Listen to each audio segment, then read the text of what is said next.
died when he got to death row. I'm not going to say it was fake or phony because he got put on. He actually got put on MOB? Like they jumped him in and everything?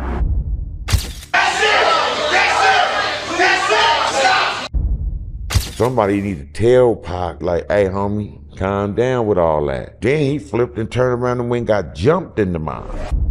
Former artist RBX revealed how Tupac was said to have been jumped in to the MOB Piru Compton Bloods. Jumping in is a gang initiation ceremony from which an initiate gets jumped in, or what is slang word for group violence, where the initiate must endure the length of the ceremony to then become a member. Other gang initiations include shooting at police officers, beating down rival gang members, and various other crimes. Mob James, who was one of the original MOB Compton Bloods, had claimed that member Trayvon Lane had inducted Tupac into the MOB. Suge Knight had revealed how a red rag had been put on Tupac while speaking on it in the 2018 TV documentary called American Dream, American Nightmare. Everybody keeps saying they knew Pac better. Well, Pac gonna be a rep. Pac wearing a red flag, you know what I'm saying? The right pocket, you know, so Pac was like, I'm on some MOB shit. I'm on a red rag. So, bam, they put a red rag on Pac. Trayvon Lane was the member of the mob who had pointed out Crip enemy Orlando Anderson, which led to the Bloods, including Tupac, to jump him in the lobby of the MGM Grand Hotel, being in Las Vegas. The incident had occurred just 3 hours before Tupac was fatally wounded in a drive-by shooting, being on the Vegas Strip. The CCTV video of the Bloods beating down the Crip was made available to the public after it was placed into evidence in a probation violation case against Suge Knight in 1996. In this video, we're going to take a look into Tupac's connection being to the MOB Piru Compton Bloods. Suge Knight had reinvented himself as a mob Piru gang member, dressing in the blood colors, surrounding himself with a posse of ex-con Piru gang members.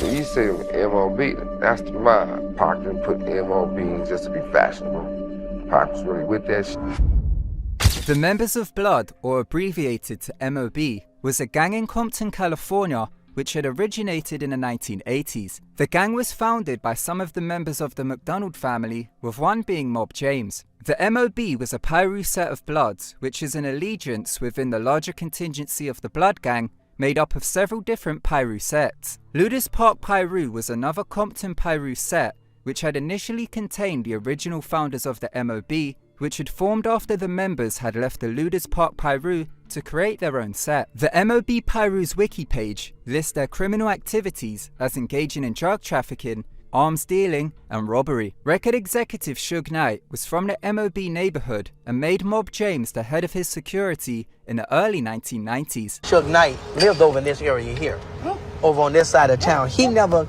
claimed any particular gang or stuff, but the guys he grew up with are guys from this mob area over here. Suge Knight pretty much put the MOB on the map with the Wikipedia entry including Suge Knight pictured with several Mob Piru members. In this footage here, Suge Knight can be seen wearing a burgundy P-Funk shirt, which was to the 96 Soul Train Awards, with the shirts being used to represent Piru, symbolizing the P, and Suge Knight had an estimate of 30 Pirus wearing matching shirts, who planned to pull Biggie Smalls off of the stage while he was accepting his award. Former Compton School District cop Kevin Hackey had been successful in infiltrating Suge Knight's company, working as an agent for the FBI and the ATF. To investigate Marion Knight and Death Row Records for racketeering violations. Hackey, according to these court filings, worked for 2 years as an undercover agent for the FBI and ATF, helping the feds. Posing as a bodyguard, he had collected information concerning homicides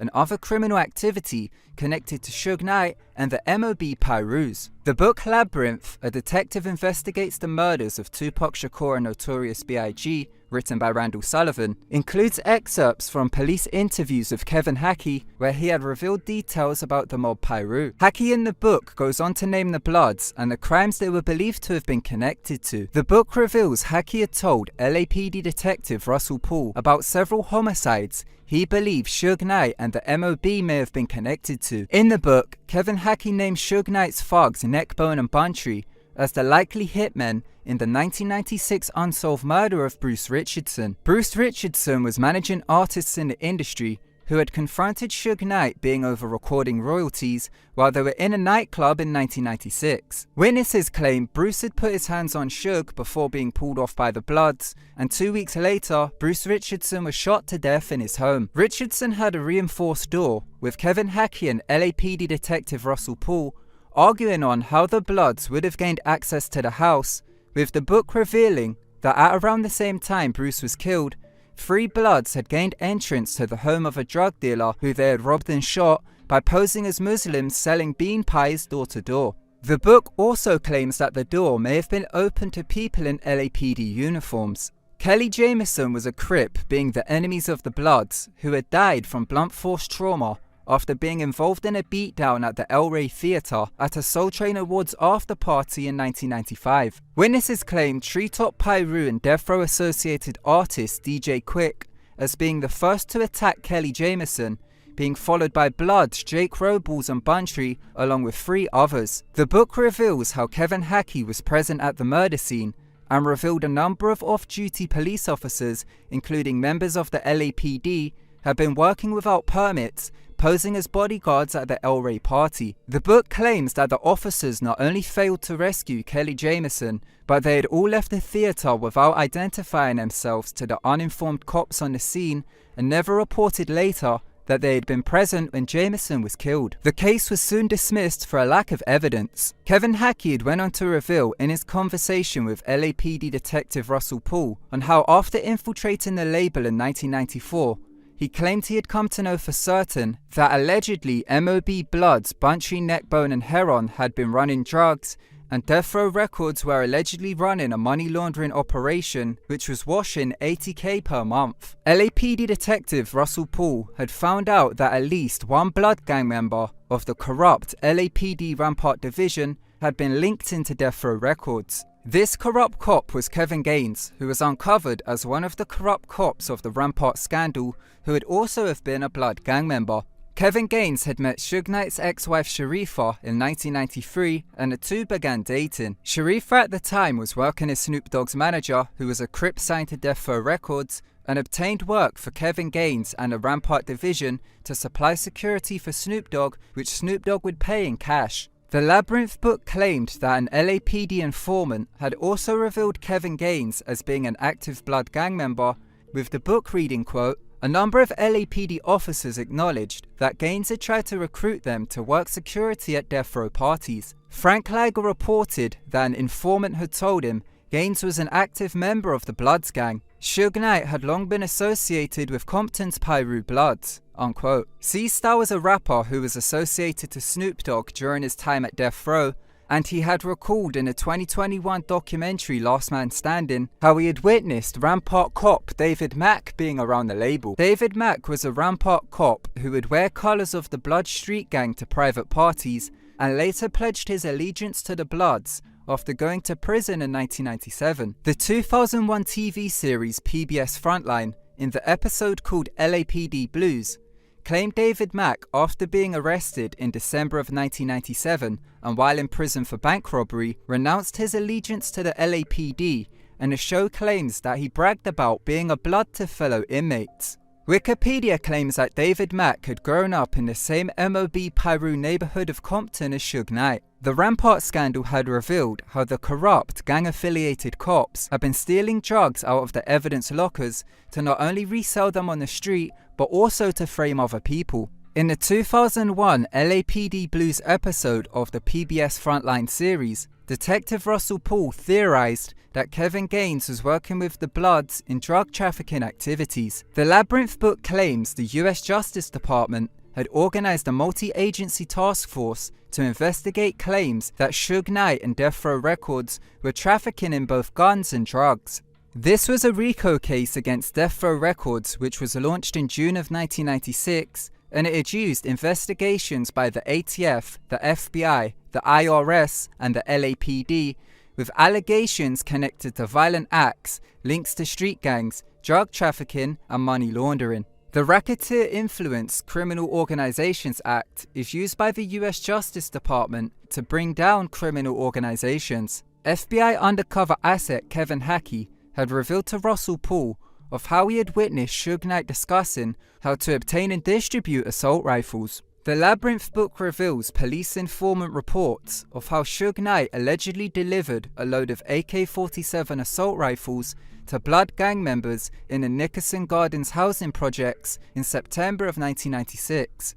Tupac's former group artist Napoleon, belonging to the group The Outlaws, who were associated with New Jersey Crips, revealed on his podcast of how Kevin Hackey had been selling not only guns but also bulletproof vests to Death Row Records. He had expanded by revealing how he believes this was part of an ATF gun walking operation. There was a guy named Hackey. He was an undercover ATF. He was selling us guns so we could keep track of them. Yeah. And also he had a connection to bulletproof vests. These are ATF operations where the term of letting guns walk allows for traceable weapons to be introduced into criminal organizations for them to then be tracked and traced. Kevin Hackey had been caught with a trunk full of AK-47 assault rifles in 1998, which he had gone to jail for, with Kevin Hackey then claiming in the 2002 documentary Biggie and Tupac of how he believes he was set up by the intelligence agencies for revealing that he had classified FBI documents which revealed the FBI have Tupac's murder on tape in private surveillance footage. Hackey was incarcerated for having a trunk full of AK-47s. Hackey claims he was betrayed by the FBI. He wasn't given the promotion he was promised, and they then let him languish in jail. He had himself just been released from prison. The AK-47s that Suge Knight had allegedly given the Bloods in the Nickerson Gardens housing projects were used in a Bloods vs. Crip war in Compton after the MOB and the Southside Compton Crips had gone to war. If a woman has started ghosting you and pulling away, I want to show you a simple technique to turn the tables and get her chasing pretty much. Bad Boy Entertainment had actually hired Crips for security work out on the West Coast. Is that true? We've never hired Crips or any other gang faction to do security for us. The MOB went to war with the Southside Compton Crips in September of 1996 after several run-ins with each other, and due to their connection with East Coast label Bad Boy and how it may have resulted in the death of Tupac Shakur. The Southside Compton Crips are an infamous set of the Crips from Compton, California. They have the largest territory in the city of Compton. The Crips are one of the largest and most violent associations of street gangs within the United States. The gang has close to 40,000 members in total, being broken down into separate sets, with the Compton Southside Crips being just a single set from Compton. Wikipedia lists Orlando Anderson as number 1 in the most notable members of the gang. Orlando Anderson, by the age of 22 in 1996, was already being investigated by the Compton Police Department for several murder cases and was identified by an eyewitness as being the triggerman in a homicide in Compton in April of 1996. Orlando Anderson was a nephew of KEEFE D, who was a shot caller for the Southside Compton Crips. KEEFE D was introduced to New York record executive Puff Daddy by New York drug trafficker Eric Zip Martin. Former president of Bad Boy Records Kirk Burroughs filed a lawsuit against Puffy in 2003, where he claimed Puffy was associated with a New York criminal group called the Enterprise, which allegedly carried out murder and extortion. Puffy's so-called affiliation, what was labelled as the Enterprise in the 2003 lawsuit, was then aligned with the Southside Compton Crips through Eric Zip Martin. Kirk Burroughs in the lawsuit claimed that Puff Daddy had allegedly sanctioned the 1995 hit of Suge Knight's friend and Blood gang member Jake Robles. Jake Robles was a Campanella Park Pyru, which is a Blood Pyru set in Compton. Southside Compton Crip Orlando Anderson, who was KEEFE D's nephew, was with Puffy at the party where Jake Robles' murder took place. KEEFE D claimed that Puffy would give the Southside Compton Crips upward of 50 tickets to his events in California to provide protection from Suge Knight and the Bloods. The Southside Compton Crips were now being used against the Mob Compton Pyrus from the feud between Puff Daddy and Suge Knight. Mob James, who was the former head of security for Suge Knight's Blood Gang security, revealed that although the Bloods and Crips were natural enemies, the Southsiders and the Mob Pyrus didn't have an issue with each other until the feud between Puffy and Suge had started. Suge Knight at the March 1996 Soul Train Awards, while having upward of 30 Pyrus dressed in P-Funk shirts representing Pyru, were going to pull Biggie off the stage and rush him while he was accepting his award. Keefe D was working security at the venue, which was at the Shrine Auditorium in Los Angeles, and former Compton cop Reggie Wright Jr., whose father was the head of Compton's gang division, knew of Keefe D's status in Compton and had informed Keefe D about the plot which the Pyrus had against Biggie, with the security detail then blocking the entrance of the Pyrus so it didn't take place. Puffy and Biggie, including Junior Mafia member Lil C's, were performing at a show in the Anaheim Coliseum in California, being in 1996. The Crips had been given tickets to the show, with Lil C's confirming to have seen the Crips during a police interview. Like they was backstage on the show.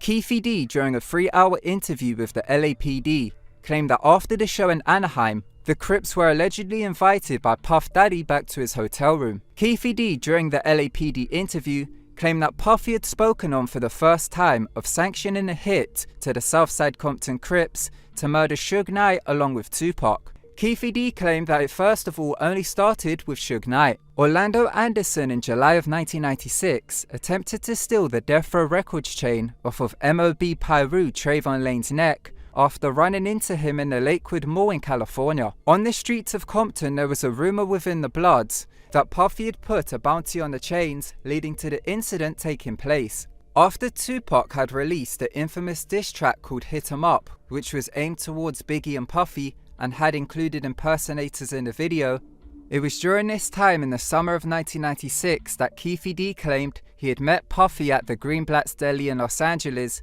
where it was now increased to both Tupac and Suge Knight, where $1 million bounty was proposed to the Southside Compton Crips. Tupac and Suge Knight were shot at 13 times in a drive-by shooting very shortly after. Puffy's bodyguard Eugene Dill claimed he saw the $1 million check, which was given to Jimmy Henchman, with the intention of it going to the Southside Crips, disguised as a check to Black Round Records, which was owned by Aaliyah's uncle. Zip had a check in his right back pocket, and that check was for $1 million. Jimmy Henchman got him the check for Black Ground Records. Follow the paper. Tupac was so influenced by Suge that he joined the Mob Pyrus, Suge's Compton gang, also known as the Bloods. That night he turned MOB. Pac over there in all red. I said, well, they got him. Tupac Shakur was not affiliated with any gangs prior to his tenure with Death Row Records, which began in October of 1995. Tupac had been signed to Interscope Records and was originally from the East Coast, where he spent a majority of his time, with this being due to filming several movies there, such as Juice and Above the Rim. While filming for Above the Rim in Harlem, New York, between October and November of 1993, Tupac had met a New York gangster by the name of Haitian Jack. Haitian Jack was a member of a New York robbery ring called the A-Team, which was affiliated with gangsters Walter King Tut Johnson, along with Jimmy Henchman. Puff Daddy's company Bad Boy was formed earlier on in that year, with Haitian Jack and King Tut becoming acquainted with Puffy and Biggie, who had just been discovered and signed by Puffy. Rumors began to spread that Jimmy Henchman and the gangsters were extorting money from Bad Boy. Them East Coast drug dealers got them as extortion.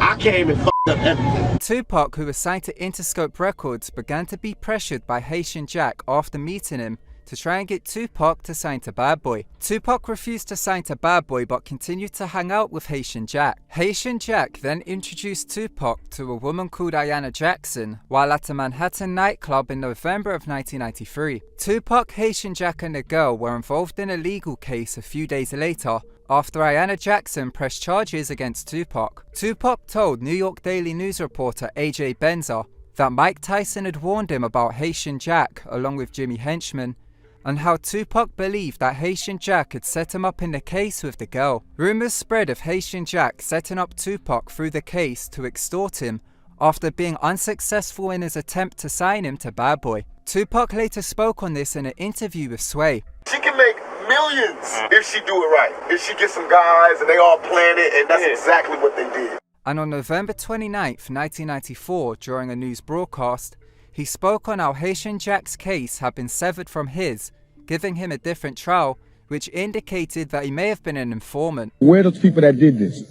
They were all in the same hotel as me. They were all right in the same room with me. Why am I the only one in court right now? The day after the news was broadcast, Jimmy Henchman had invited Tupac to a Manhattan recording studio. Puffy's former bodyguard revealed that Puffy was at the studio with Jimmy Henchman while Biggie and Junior Mafia were in separate rooms while they were having the recording session for their song called Players Anthem. Tupac went to the studio with Randy Stretch Walker, who was an associate of the A-Team gang, along with his road manager Charles Fuller, who was implicated in a legal case. King Tut, along with a man called Dexter Isaac, had approached Tupac and shot him 5 times after he had entered the studio in what was ruled as an attempted robbery. Tupac felt as if a hit was put out on him due to his comments he made on the news. Got distant in the Daily News, they put a hit out on me. After being shot, Tupac had rode the elevator up to the studio which Puffy and Biggie were in, and he claimed they looked at him like they had seen a ghost. Tupac now had a beef with Puffy and Biggie, feeling as if they were implicated, or at the very least, did not provide any assistance following the shooting.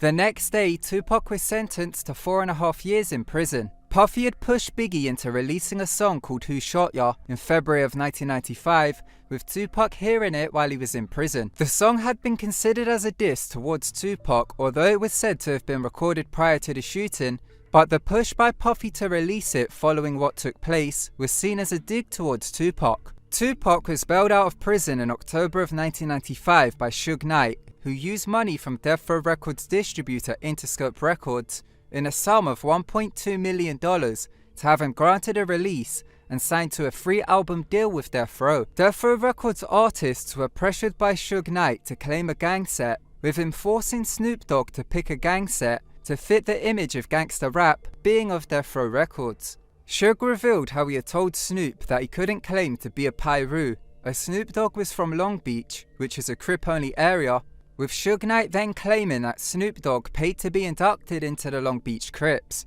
I talked to Snoop. I said, listen, pick one. I said, what do they have in Long Beach? They don't have no blood, so you can't be a blood. Snoop was in a situation where he paid to be in the gang. The Dog Pound, who are a group signed to Death Row made up of Daz Dillinger and Corrupt, have been labelled as fake Crips by KEEFE D, as they are not from Los Angeles and only claimed a set as part of the push from Suge Knight. Suge Knight revealed in the documentary American Dream, American Nightmare how it was argued on whether Tupac was going to claim a Crip set or a Blood set, as Death Row Records was segregated between the two in Can-Am Studios, with one room being of the Bloods and the other being of Snoop Dogg's affiliated Crips. Suge Knight then revealed that a red rag was put on Pac and he became a member of the mob Compton Pyrus. Tupac got MOB tattooed on him and began shouting it out on records and made a song called MOB. Mob James confirmed how Trayvon Lane inducted Tupac into the MOB, and it was further claimed by both artists RBX and Tupac's friend Big Sack that Tupac was jumped into the mob Pyrus. Death Row Records' former head of security and former Compton cop Reggie Wright Jr.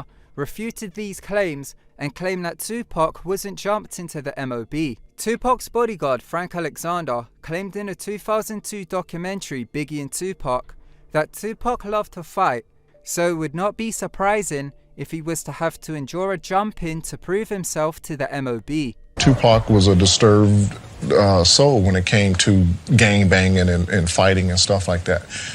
He loved to fight. Behind-the-scenes videos of his music shoots proved this to be true, showing Tupac starting confrontations while on the shoots of music videos. Big Sack, along with Tupac's first manager Watani Tai Himba, have both claimed that they had to stop interacting with Tupac after he had joined Death Row, as his whole demeanor had completely changed into forcing a gangbanger persona from being influenced by Suge Knight and the Bloods. Watani Tai Himba claimed that Tupac had a plan before he joined Death Row Records under his Thug Life movement, which had planned to find a way to unite the Bloods and Crips under a peace treaty to lead into forming a political party to invest in and improve impoverished communities. Watani Tai Himba confirmed to me that Tupac took on a fake gangster persona in order to appeal to gangs and then politicize them. And that was part of the Bloods versus Crips peace truce movement. Tupac's stepfather Mutulu Shakur had revealed that the day before Tupac was involved in a 1993 case with Haitian Jack, he had been setting up gang truces through phone calls which took place in the hotel room where the case happened. Pac's lawyer Michael Warren had discovered that the police had been bugging the phone of the hotel and had a copy of the tapes, which he had tried to get entered into evidence for proof of Tupac's whereabouts. I came to this meeting to pull that agreement together, and the next day they have him set up on this. Part of his case was that there were tapes on the telephone of what he was trying to do in the hotel, and the cops got the tapes. And Michael Warren was trying to use the tapes as evidence. Pac's former associates claim after joining Death Row, he had become far too influenced into putting on a gangster persona and began to backtrack on the plans which he had before joining Death Row Records. Some believe his allegiance to the MOB may have caused his downfall following a run-in between the mob and the Southside Compton Crips in Las Vegas. The Southside Compton Crips were in Las Vegas on September 7th, 1996, which included Terrence Brown, DeAndre Smith, KEEFE D, and Orlando Anderson. They drove from Compton to Las Vegas in a white Cadillac, which was rented under Terrence Brown's mother-in-law's name. They claimed to have gone there to watch a Mike Tyson fight, which was taking place in an MGM Grand. They had no tickets for the fight, but watched it at the MGM Grand lobby bar. KEEFE D claimed to have been joined by New York gangster Eric Zip Martin, who was the person who had introduced him to Puffy. Tupac and Suge Knight, along with the MOB Bloods, had also been at the Tyson fight. Trayvon Lane, who had his chain snatched by Orlando Anderson almost 2 months before, pointed him out to the entourage, with Tupac being the first to run over and attack the Southside Compton Crip, followed by Suge Knight and the MOB Pyrus. 3 hours after the beating had taken place, Tupac and Suge Knight were shot at 13 times in a drive-by shooting, with the shots coming from a white Cadillac. KEEFE D, in the 3-hour-long LAPD confession, claimed that the Southsiders had carried out the shooting, and he was the person who had handed Orlando Anderson a Glock, which was then used to carry it out. MOB Bloods, Trayvon Lane and Buntry had chased after the white Cadillac and returned fire. Tupac died just under a week after being hit 4 times during the incident. Afterwards, a gang war had broken out in Compton between the MOB Pyrus and the Southside Compton Crips, with informants telling the police how Suge Knight had distributed AK-47s to Pyrus to be used during the war. The Compton Police Department had carried out raids during the Bloods and Crips gang war, and KEEFE D has claimed during interviews that Suge Knight had the cops that were allegedly working for him to carry out dirty work during a time to arrest the Crips. KEEFE also claimed that some cops that were Crips had warned him to get out of Compton prior to the raids taking place. More raids have now taken place in 2023 relating to the case. Biggie Smalls was murdered in a drive-by shooting being in Los Angeles just 6 months after Tupac's murder took place, with Biggie's murder also being connected to the Bloods, with 2 main theories pointing at either a Pyru called Wardell Poochie Faust or Blood gang member and former Rampart cop David Mack.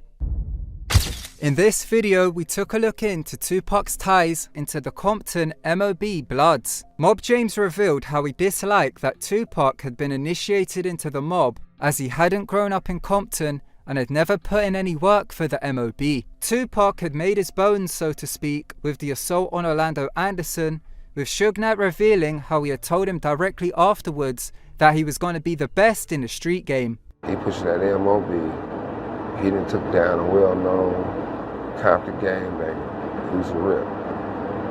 Pac looked at me like, you see how I took off? I'm like, you did that? You getting everything you asked for.